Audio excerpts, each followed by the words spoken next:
Today's greatest threat is not climate change, not pollution, not famine, flood, or fire. It's that we've got people in charge of important shit who don't believe in science.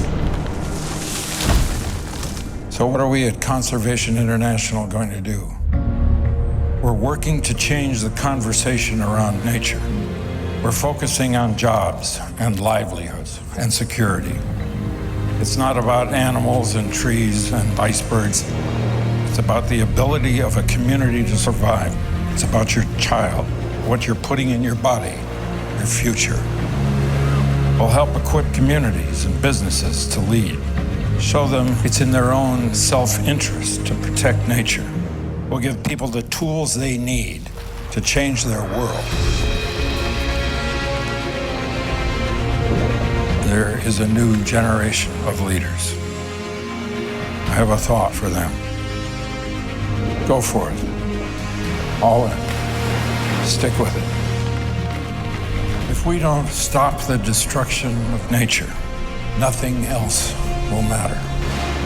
Simple as that.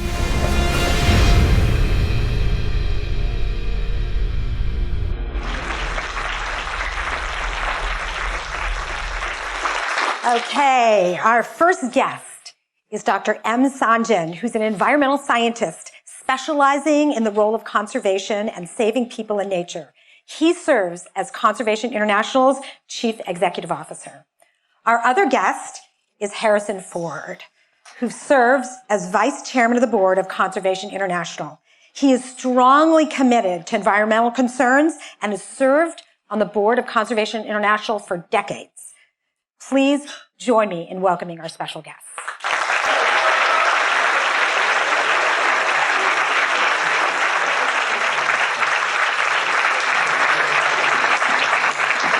So thank you so much for coming all the way to Stanford to talk to our students. How many of you are familiar with Conservation International? Raise your hand. Okay, only a few. Well, this is an incredible opportunity to educate everyone, and I think we're going to have a really meaningful discussion. Can you tell us a little bit about the organization, the mission, the vision? You know, why has this organization been around for so long? Sanjay, maybe, do you want to start? Why has it been around for so long? Yeah. Harrison, you want to start? I wouldn't know where to finish. Why don't we ask Sanjayan to... Sure. Is that a problem that we need to solve? If the ocean is talking. Maybe. I'll try. Okay, so I'd just say Conservation International has been around for about 30 years, almost exactly 30 years, a little bit more than that. And it was founded on a very simple premise, and that is people need nature to thrive, that it's in your own enlightened self-interest to protect these things, the land, the water, wildlife that surround us, because it ultimately provides everything that we have, from your jobs to food to medicine to virtually the air we breathe. When people ask me what's the mission of the organization, I usually just sort of cut down to like one simple line, which is we try to protect that part of nature that is of most value to people. And it's important that I balance that out with that word that's of most importance to people. And if you ask the simple question, why not just protect all of nature? I'd be fine with that. I personally would be fine with that. But it turns out that if you really want conservation to stick, if you want it to stick in faraway places that you may never get to see, like Liberia or Suriname or Madagascar or Indonesia or Brazil, places that we work in, then at the end of the day, once our attention shifts somewhere else, we have to have created some kind of virtuous cycle that will allow that conservation of nature to continue long after we're gone. And if people aren't involved in that dialogue, then it won't happen. It will always be a niche. It will always be a hobby. It will always be something that people who have will participate in, and people who don't simply just don't have the opportunity to. So this wonderful video is really moving, but it also points out that there are a lot of people in very powerful positions who aren't engaged in this and, in fact, deny that this is a problem or want to avoid it. How do you deal with that? How do you deal with solving this problem when there are people who are really not engaged? Well, part of the way of dealing with it is is to create economic alternatives to unsustainable development. That's one of the very things we started with. When I joined Conservation International 30 years ago, we had a $3 to $5 million budget, and we were picking up tagua nuts, which are palm nuts, and selling them to Patagonia to make buttons out of. And we were giving people an economic alternative to unsustainable development. And that continues to be the model that I think is most useful. So people who are involved in entrepreneurial enterprises, I think, are a big part of the solution to create new ways of addressing the issues, to take advantage of the technology to create jobs and a marketplace that helps affect the condition of nature. One of the things that's been most useful is the notion of monetizing the services of nature, putting an actual value on them, and allowing that information to generate change.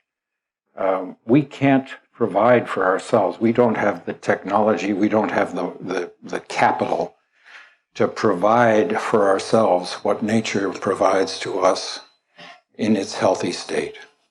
Clean water from an undisturbed watershed, clean air, which we've got a very pressing need for, sources of food, sources of pollination. All of these things are the services of nature that we cannot afford as human beings to replicate for ourselves. And there are economic opportunities, and I'm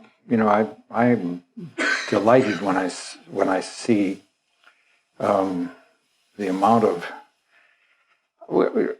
I saw Al Gore 2 years ago at TED in Vancouver, and he gave a talk 10 years after his first talk. He talked about how the effects of climate change, the detrimental effects of climate change, had progressed even faster than anticipated. But an even greater, even more important than that, perhaps, was the fact that the costs of alternative sources of energy had come down much more. That while the degradation was going on at a greater rate than thought, the costs of alternative energy were becoming less and less. So there is great hope in technology. There's great hope in the business model for change. Please. Let me add one thing to that. So I completely agree. Look, the folks right now, either in this country or around the world, who are still in denial, hope that's something good to drink, are doing so willfully. There is probably a small percentage of the population who somehow doesn't really believe it. But I think really smart business people, really smart politicians, really smart individuals, they are making a choice to ignore what's right in front of them. It is no longer a question of, you don't know. It just does not ring true to me. And everywhere around the world that I travel, I see leaders in business and leaders in civil society and government repeatedly, emphasize this message that the time is now. Sustainability is a real issue we need to deal with. Protection of nature is something we really need to deal with. This morning, I had breakfast with the president of the vice president of Guyana. He's an interesting guy. He's an indigenous leader. Guyana is a small country in South America where 85% of the country is forested. And we were sitting right here, just very close to here, and he looked at the hills. He's basically looking over at the hills that divide this area from the coast. Sort of, I'd say like Woodside and the hills above that. And he's like, how is all of that still green? Like, why isn't it all houses? And I said, it's the watershed for San Francisco. And it was like a light bulb going off in his head. And because that's exactly what we're talking about in Guyana with him. But what was a light bulb for him is that he just sort of thought, look, this is the richest place on the planet you can possibly imagine. And even here, people need an economic incentive in order to protect nature. So we have a room full of people who are very entrepreneurial. Many of these folks are going to go out and start companies. How do you bake this type of thinking into new ventures so that when they get started, this isn't something that gets added in later, it gets something that baked in the beginning, thinking about these things in the way you manufacture, the way you distribute, the types of products you provide. How do you do that? Is that something that you spend time thinking about and working on? Yeah. Well, I think Walmart, for instance, spent a lot of time thinking about it and changed their business model significantly to be able to represent to their customers and to their employees that they were doing their part in creating sustainable supply routes for the products that they offered. And I think that it worked to their advantage, and it reduced their costs. So, I mean, there's one example of a company that has made real strides in that area. Great. And I know that there are lots of stories. I spent some time on your website, which was very impressive in terms of the breadth and depth of the types of things you're doing. It would be great if you could maybe share a couple of stories of examples of this type of transition and the type of levers that you've been able to use in order to affect change. From the very beginning of Conservation International, we had on our original board a man named Chuck Hedlund, who was an executive of Exxon Oil. We thought a lot of the conservation community resisted our working with people in the extractive industries, but we worked with Exxon to improve their practices in the field, to create a system of best practices, which not only helped protect the people who were living close to their oil fields and the places where they were doing their work, but made them more attractive to their shareholders. And we thought, I mean, Conservation International was people found that suspicious that we were willing to work with business. But business had really stepped up to the plate for us, and I think our history with business has been very, very important. Yeah, and generally very positive. Yeah.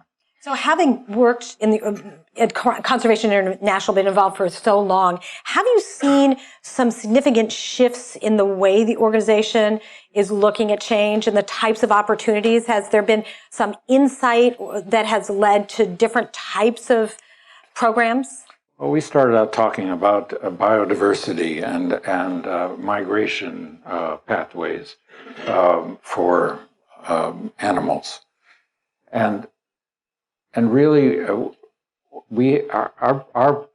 definition of the work that we need to do, that needs to be done, shifts from day to day. Mm-hmm. We really have found that our most important product is strategic thinking, ways of addressing the issues that continue to crop up, ways to manage the available resources, and to move people to be to positively contribute to the solutions for the environmental problems that we have. I mean, I'd say, look, we're a relatively modest-sized organization. We're small enough to be nimble, but big enough to have an impact at the scale of, say, a country.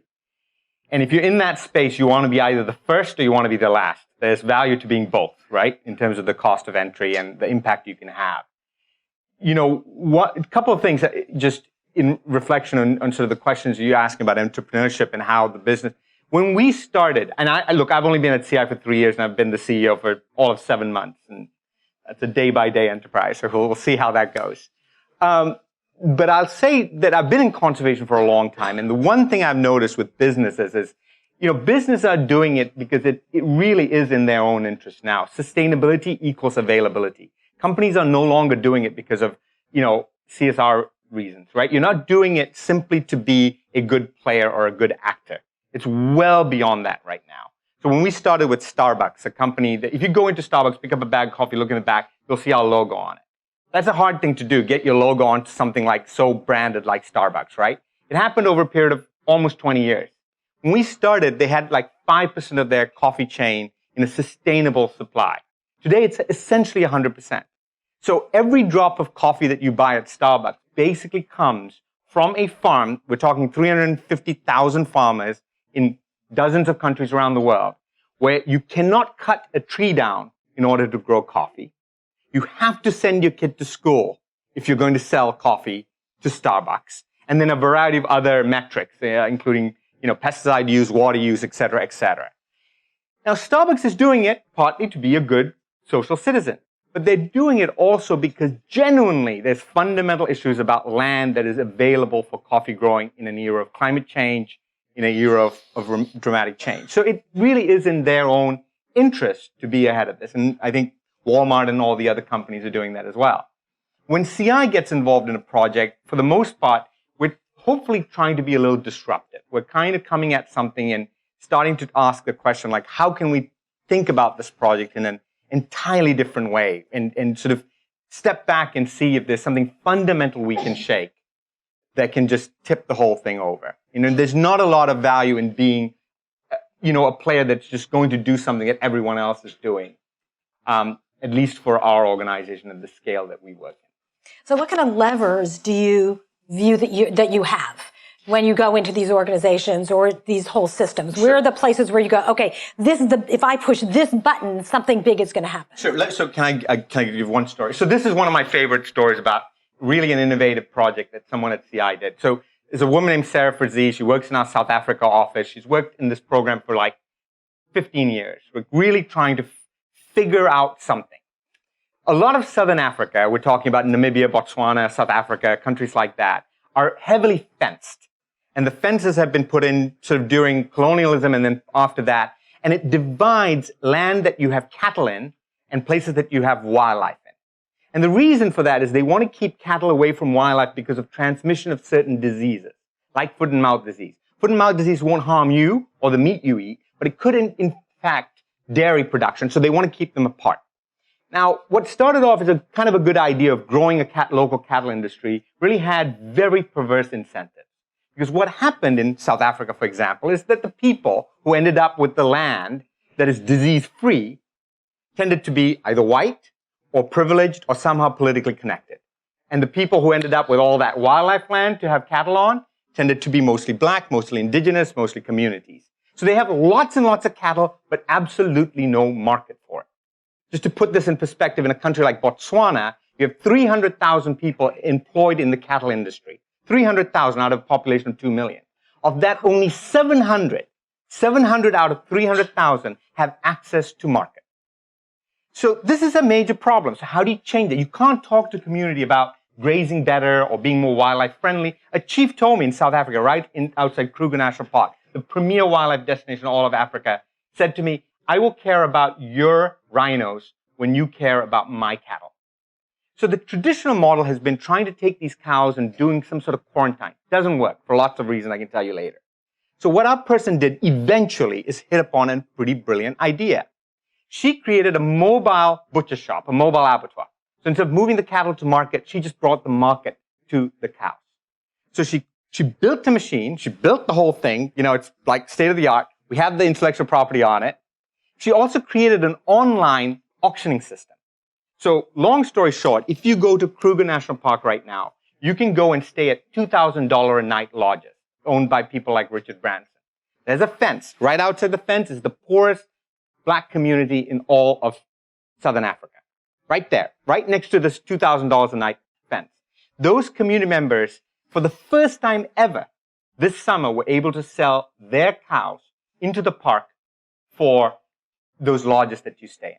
Before that, the meat was coming from at least 200 miles away. In one case, it was coming from Norway. Imagine that. You're importing beef from Norway to feed tourists in a lodge when there's cows 6 kilometers away. So it was just this transformation that had major social impact. It's subversive what she did, right? She created a system by which you can bring that there. And now we can actually talk to this community. Now the community actually is starting to ask, okay, I get it. I get why this park actually adds value to my life, because this thing that I care so much about, my cattle, I can actually sell. I have a market for it. So, innovation is not just, in that case, there's engineering. There is kind of an online app that she created that brings all the people together for the right sale. But it's also fundamentally asking a question about justice and society and asking why is it this way and how can we tip it?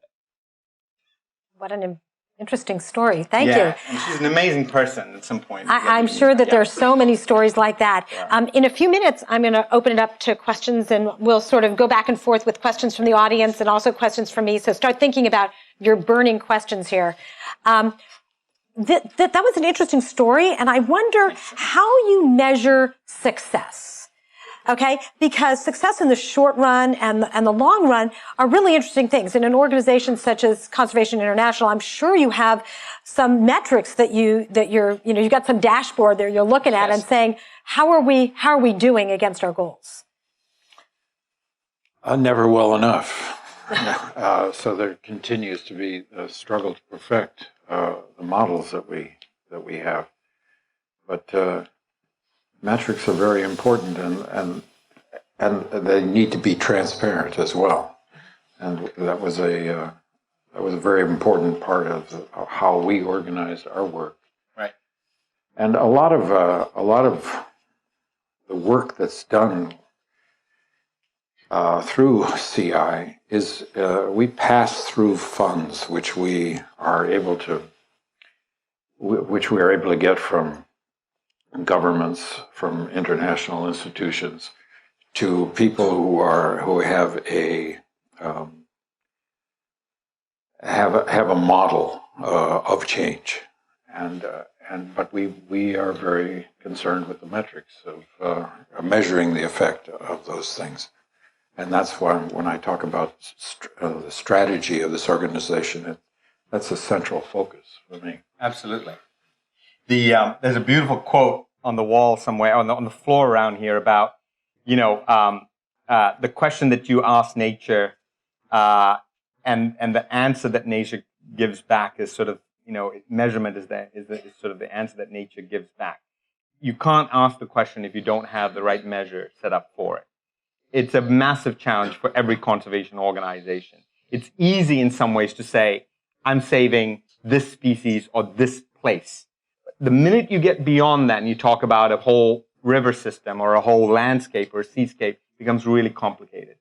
So we have proximate metrics of activity, but then we also look at the longer term things which have to do with both human well-being but also the state of that ecosystem. For me, what I use in some ways as a measure is I want to ask myself, can this project stand on its own feet even after we're gone? There is no pride in being in a place for a very long time if you are a nonprofit. Because your job should be to put yourself out of a job in every place you work. And if you approach it in that way, you're approaching it with a life cycle of a project. It means that within 10 years, I want every project that we do to essentially be self-sustaining, self-generating, create a virtuous cycle within that project. Now, you might have some level of philanthropy in there, but philanthropy cannot be the driver of that kind of persistent change. It has to be the kick in the ass to get things going. So how do you create a movement? I mean, we were chatting about this earlier. Are there any analogies of other issues that have been really difficult to tackle, and what can we learn from them? Wow. Right now, there's a lot. You go first, because I definitely have a feeling about this. Well, I have a lot of feelings, and it's very complex. Movements. We spent a lot of time talking about helping to create a movement for change. And it's the problem in my mind is that movements are much more likely to sell T-shirts than they are to make change, and they very quickly shift. But it's very hard to use a movement to create the specific kinds of activity which are necessary to make the change. I mean, but again, we're seeing today students of this high school in Florida are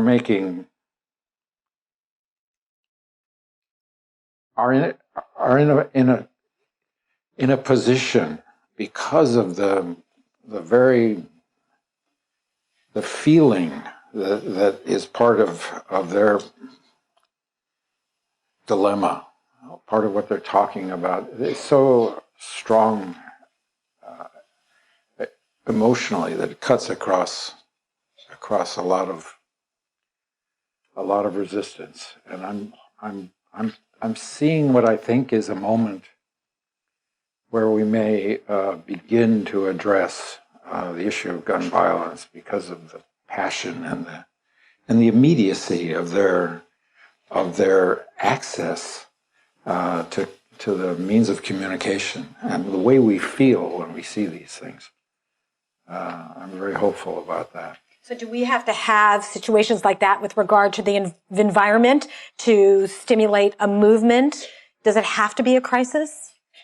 I don't know if it has to be, but the first time I came to America, I was 12 years old, and my parents brought me here on a vacation, and we went to two places, New York and Los Angeles, and that was my impression of America in the 80s, which made that basically killed my chance of coming to school in America for my parents.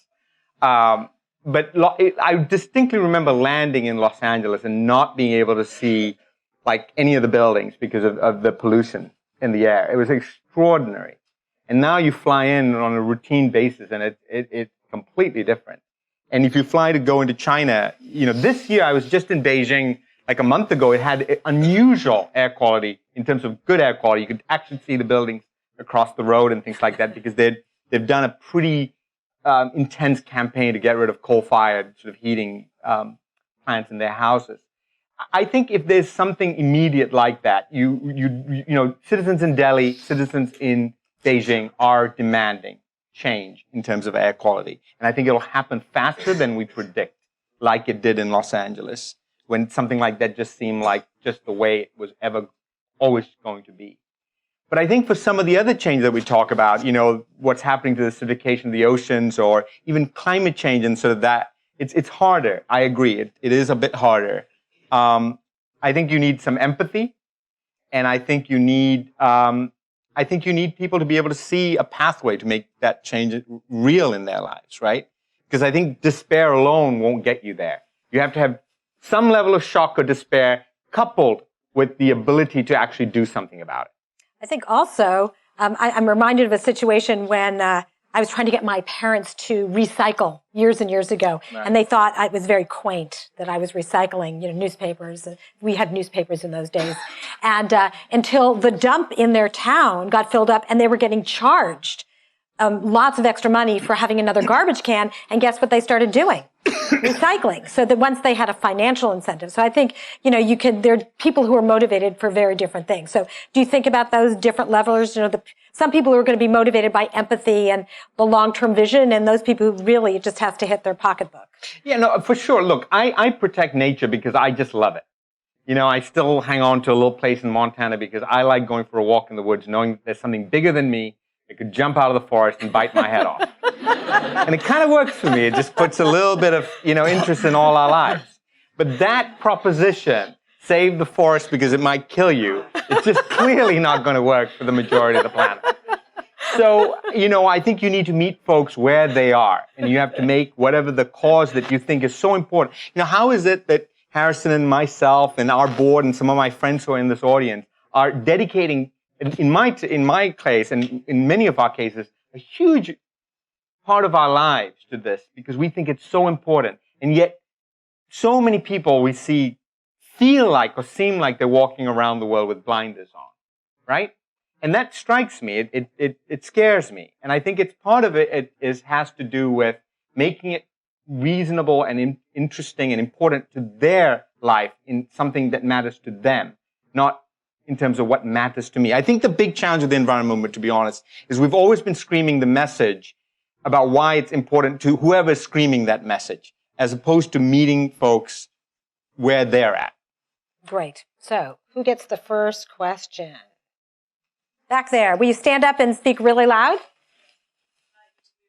Thank you so much. That was really very moving.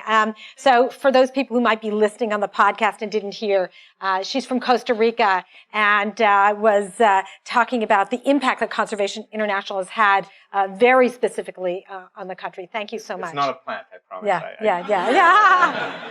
Okay. But Costa Rica is really a leader when it comes to valuation of nature and natural capital, and they have been a transformative nation in a lot of ways. We bring people from Rwanda and from Kenya and other countries to visit Costa Rica to sort of learn about how Costa Rica has really created a little bit of an economy, a green economy. Great.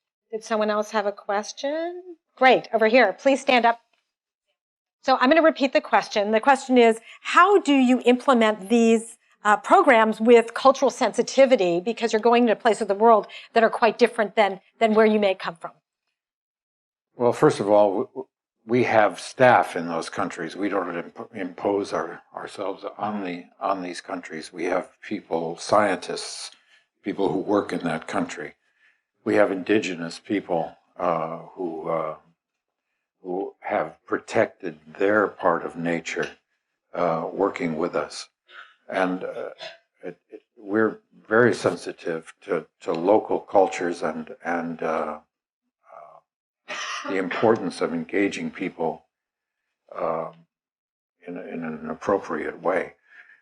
We don't work very much in the United States except to influence the policy of the United States government to access the potential that the United States government has to support international conservation. But in our field programs, we work with local people. And in Hawaii, that's the one place that we do have field presence. A lot of that program is with indigenous Hawaiian communities. So we have pretty strong policies on prior informed consent. It kind of drives the way in which we engage with communities. That's a policy for CI. We abide by it. We're quite strict about how that engagement happens. Most of our staff are from the countries that we work in, as Harrison said. And I think you start the conversation by actually asking folks, what is it that you want? And it's surprising, those answers tend to be quite straightforward and something that virtually every one of you will also understand. Great. So we've got a room filled with students from across different disciplines, lots of engineering students. If you're an engineering student, raise your hand. Great, lots of engineering students. What about people from humanities who are in the room? Great, a lot of those. Anyone in business students? Okay, they didn't find their way across campus. So one over here. Okay, law students. Do we have any lawyers in the room? Okay, but anyway, we've got a really diverse group. How would you... It's a bimodal, so it's like we have lots of different types of engineers, okay? But these engineers want to change the world, okay? We've got electrical engineers and mechanical engineers and computer scientists. How would you encourage them to think about the types of things they can do? Here they are looking and wanting to make an impact. I mean, the students I meet are really hungry to find ways that they can do things that have a positive impact on the world. Me? You? So I'll start. Look, you're probably doing what you're doing because at one point I was doing exactly the same thing, in that you wanted to make a difference. And I think the awesome thing about this is as you start into this career, as you start into college, you start into life in that sense, you really want to make a difference. Some along the way, that gets sort of, it falls to the wayside sometimes, but that's where you're starting from. The field that you're choosing to participate in terms of engineering, and I'm using that in the broadest sense of the word, is fundamental to the way in which we will interact with the natural world and with each other in the future. You just drive around here, go around the world, you'll see that. The interesting thing about it is that this technological revolution that has pretty much impacted every field, from healthcare to transportation to how I do my banking to online dating, to every field you can possibly think of, has not really had much of an impact when it comes to conservation. There have been kind of like only two sort of scientific sort of breakthroughs that I can think of. I can tell you what that is later, but I just don't see that happen in my field. Yet what we're doing is fundamental to life on Earth. Most fundamental engineering problem that you can really want to solve. So I think there's a huge scope and a huge opportunity and opening for people who understand science, people who understand engineering, to apply that to problems that have to do with the natural world. I'll give you one tiny example. I gave you that example of this sort of, you might not think a mobile butcher shop is what you want to design somewhere along your way, but believe me, it was amazing what we came up with over there. But I'll give you a different kind of project, right? So the coast of Philippines was kind of wiped out by a huge typhoon that came through called Hainan. Came in 3 years ago. We went down there with engineers from Bechtel. We had a Bechtel, it's a Bay Area company, huge engineering, I think the second largest engineering company in the world. And we talked to the community about what we could do to prevent that happening again and having this devastating impact on the coastline. And the engineers wanted to build some form of seawall, some kind of structure, engineered solution to stopping a huge wave. The conservationists, we just wanted to plant mangroves and coral reefs. And so we were at an impasse. Then we talked to the community and said, how big were the waves? And they pointed to the top of the palm trees. And both sides, Bechtel guys and our scientists, realized that neither of our solutions would work. Because at that height, no engineered hard structure would have solved what was actually coming. So what they came up with is a hybrid design that has some hard engineered points, but also has 400 meters of mangroves that have been restored and a coral reef offshore. And working with scientists from MIT in this case, but we could have done it with Stanford as well, with the engineering school. It's a pitch to you, right? So we worked with students at MIT to really model this out. And they came up with this solution that would actually serve the needs of that community, but also provide lots of service. That's the future. And that green-gray infrastructure and that design, I think, is what will ultimately save the coastlines of the Philippines. What's interesting about that story is that it also required engineers from lots of different disciplines to work together, right? Absolutely. This was not just the mechanical engineer. They needed to have people who understood all sorts of other aspects of the environment to be able to solve that problem. Completely right. Yeah. Did you want to add something? No, I think the other component was that this was these potential solvers of the problem were convened by an organization that was bent on conservation. Conservation International organized this unification of different disciplines, and that's part of the morality of our work, is that we're not just focused on what's happening in our own backyard, but we understand that what happens halfway around the world has a great influence on us, and that we can't just work in our own backyard. We can't just solve the nearest problems. We have to be available to bring whatever resources we have to the rest of the world.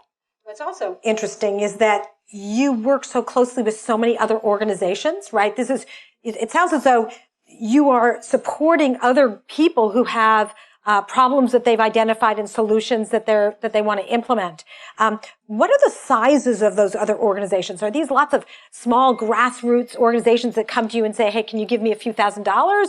Or are these, really big organizations? So paint a picture of the type of groups that you work with to actually implement these changes. Sure. So last year, our budget was about $160 million, of which about $40 million went straight out to partners. So we take partnerships very seriously. We feel like it's the best way we can increase our impact without growing our organization. We don't really have a desire to make CI bigger. We have a huge desire to make our impact, 10x. And so the way to do that is through partnerships. And those partnerships can literally range from an indigenous community working on one problem around fisheries, for example, that involves a dozen people, to the government, like literally working with the state government, or with another conservation organization much bigger than us, or the World Bank. So it can really sort of span that spectrum. We have probably about 600 partners that we work with.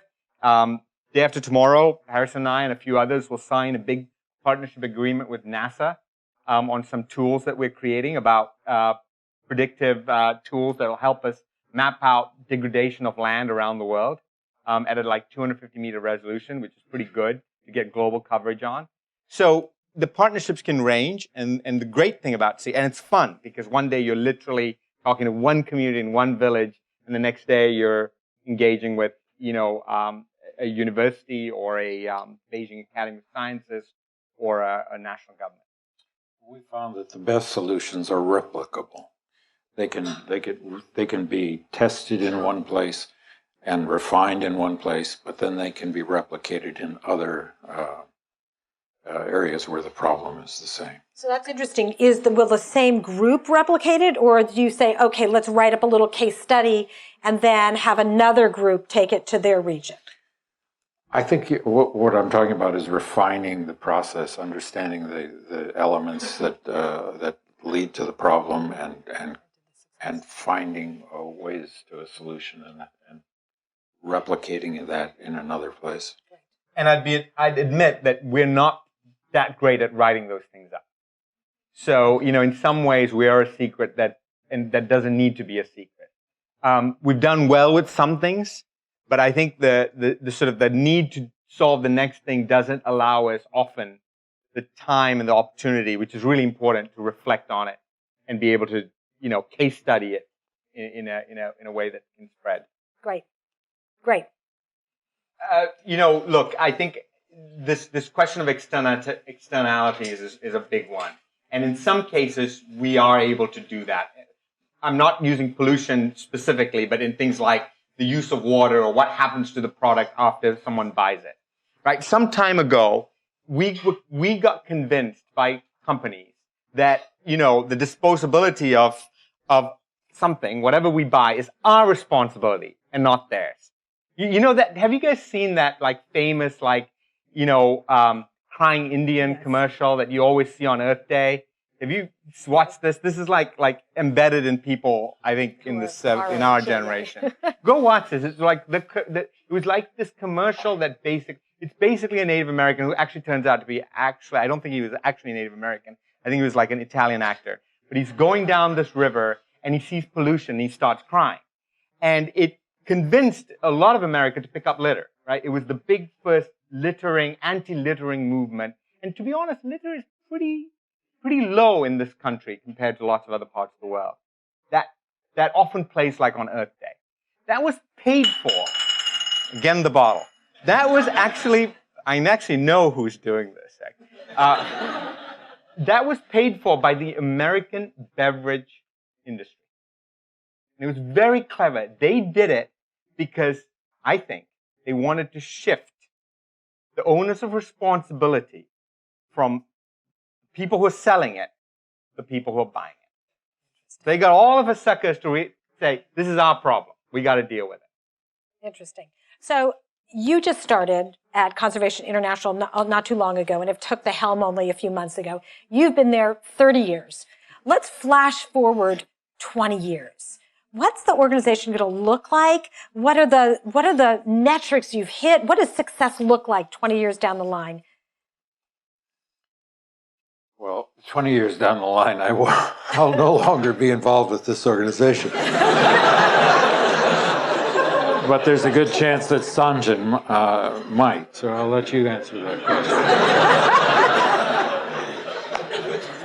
You haven't seen Blade Runner or any of those?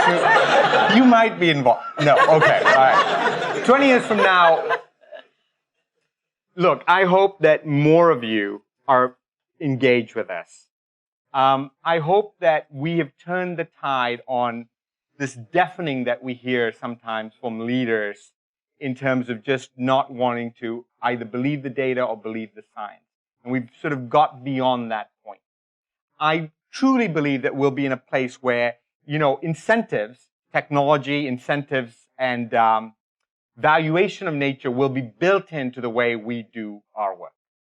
It's really hard to predict what's 20 years away. I think of 5 years. I can sort of see that. I honestly, I promise you, look, I'm just going to name drop for a second here, but I was recently with Gordon Moore, who is a founding board member at CI, great friend of Harrison's.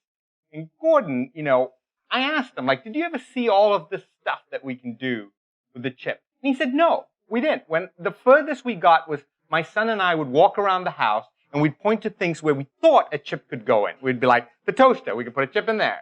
Or the refrigerator. But all of this whole ecosystem that was created was never in his mind, according to him. So I find it very difficult to sort of ask, what is 20 years going to look like? I will tell you something. If we don't take care of some of these issues now, by 20 years, the cost of doing so will be too great to really handle. The price of conservation never gets cheaper in the future. It's as cheap as it's going to get today. And we, you and us, are the first generation that actually knows what's coming around the corner. And so it really is in our own best interest to do something about it. Okay, so my last question to both of you is one I'd like to ask. I'd like each of you to go back a couple of decades to visualize yourself when you were a student in school and think about what you wish you knew when you were 20.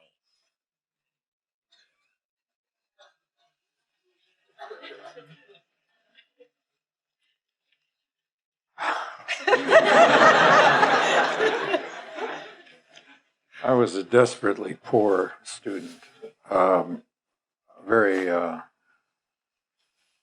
Very difficult time in my life. And I regret deeply that I didn't take advantage of the opportunity. This is what you might expect from your elders. But it's true, I didn't really discover my utility in college.